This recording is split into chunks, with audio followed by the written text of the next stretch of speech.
Assalamualaikum warahmatullahi wabarakatuh. Saya Karina Reina Putri dari kelas 11 Perhotelan 3. Renang merupakan satu di antara cabang olahraga akuatik. Renang adalah upaya untuk menggerakkan atau mengampungkan dan mengangkat semua bagian tubuh ke atas permukaan air. Olahraga renang kerap dilakukan tanpa perlengkapan atau bantuan.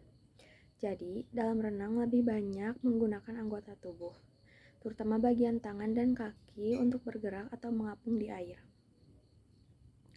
Saat ini, renang sudah menjadi olahraga populer dan diminati banyak orang. Bahkan, saking populernya, renang telah dilombakan baik di tingkat nasional maupun internasional. Renang bisa dilakukan oleh orang dari berbagai kalangan dan tingkatan umur, mulai dari balita hingga dewasa, termasuk ibu hamil. Olahraga dalam air ini memang tak hanya menyegarkan tubuh, tetapi juga memberi manfaat besar bagi tubuh kita. Jika dilakukan secara rutin dan teratur, renang bisa mencegah beberapa penyakit seperti stroke, jantung, dan diabetes. Setelah berenang, biasanya membuat tubuh bugar dan lebih rileks. Perasaan cemas dan stres juga bisa berkurang dan bahkan hilang. Hal tersebut yang menjadikan renang sebagai satu di antara olahraga yang cukup populer. Kendati demikian, masih ada orang yang belum paham tentang olahraga renang. Pengertian renang yang pertama, renang adalah olahraga yang menyehatkan sebab hampir semua otot di dalam tubuh bergerak sehingga seluruh otot berkembang dengan pesat dan kekuatan perenang bertambah meningkat. Yang kedua, renang adalah satu di antara olahraga air yang dilakukan dengan menggerakkan badan di air, seperti menggunakan kaki dan tangan sehingga badan terapung di permukaan air. Yang ketiga, renang adalah suatu jenis olahraga yang dilakukan di air, baik di air tawar maupun di air asin atau laut. Yang keempat, renang merupakan olahraga air yang sangat menyenangkan dan bermanfaat bagi kekuatan otot tubuh, jantung, paru-paru, dan membangkitkan perasaan berani. Manfaat renang yaitu yang pertama, sebagai sarana bermain atau rekreasi. Kolam renang dapat dijadikan sebagai sarana bermain atau rekreasi.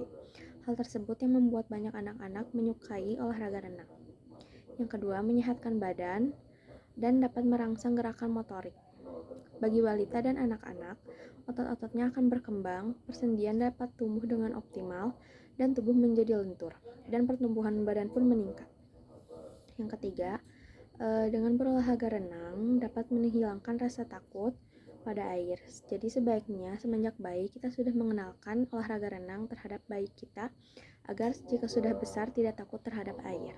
Yang keempat, meningkatkan keberanian, percaya diri, dan mengasah kemandirian. Dan yang terakhir, meningkatkan kemampuan sosial.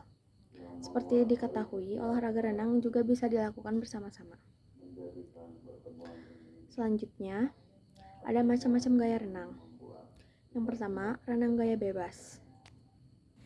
Renang gaya bebas adalah gerakan yang dilakukan dengan cara mengelungkupkan badan, di mana tangan dan kaki ikut melakukan tarikan dan tendangan air. Pada gaya bebas, tubuh ini berada pada posisi datar di atas permukaan air dan bahu agak ke belakang, sementara kaki ada beberapa inci di bawah permukaan air. Selain itu, hal yang perlu diperhatikan dalam mempertahankan wajah dan pandangan mata ke depan. Yang kedua, ada renang gaya punggung. Renang gaya punggung adalah gaya renang dengan posisi punggung menghadap ke air atau posisi tubuh telentang. Gerakan gaya punggung sama dengan gerakan gaya bebas. Bedanya, pada gaya punggung, wajah perenang berada di atas permukaan air sehingga untuk bernapas dan membuka mata. Kemudian pada gaya punggung akan sulit menentukan arah gerak karena mata menghadap ke atas. Pada gaya punggung, kaki lebih aktif bergerak ke atas. Yang ketiga, ada renang gaya dada. Renang gaya dada disebut juga renang gaya katak karena gerakannya mirip katak saat berenang. Yang keempat, renang gaya kupu-kupu. Merupakan pengembangan dari gaya dada. Gaya kupu-kupu adalah gaya renang yang dilakukan dengan kedua lengan secara bersamaan mengayuh bergerak ke depan. Dan untuk melakukan gaya ini dibutuhkan tenaga yang besar, irama, dan koordinasi gerakan yang baik. Gaya ini paling sulit dipelajari dibandingkan gerakan lainnya. Sekian materi yang bisa saya sampaikan. Terima kasih. Wassalamualaikum warahmatullahi wabarakatuh.